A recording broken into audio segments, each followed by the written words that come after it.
Lundi dernier, nous étions au Vaisseau à Strasbourg qui nous a présenté une exposition sur l'IA, donc l'intelligence artificielle.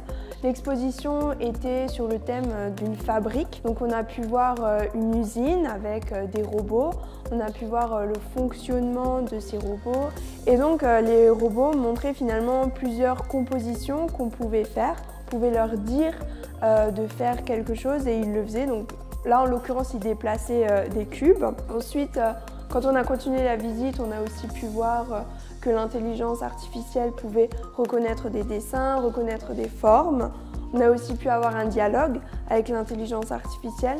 On a pu voir que parfois la frontière entre l'humain et l'intelligence artificielle était finalement très fine. On a également pu faire des jeux avec l'IA, par exemple un morpion à puissance 4. Et puis ce qui était bien, c'est que c'était des jeux.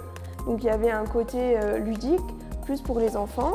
Et puis ensuite, ça nous amenait également à réfléchir. Il y avait de la lecture, il y avait de l'histoire de l'IA. Donc on pouvait lire les dates, les grands événements du passé, mais aussi celles du futur. Qu'est-ce que l'IA va devenir? Qu'est-ce qu'elle peut faire?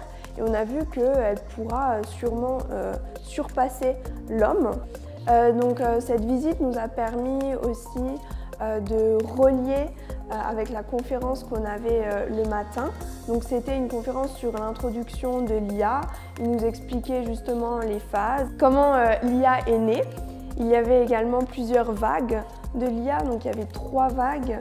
L'émergence, un peu plus développée dans les années 2010 et maintenant dans les années 2020 où on va voir ce que l'IA peut faire encore plus tard.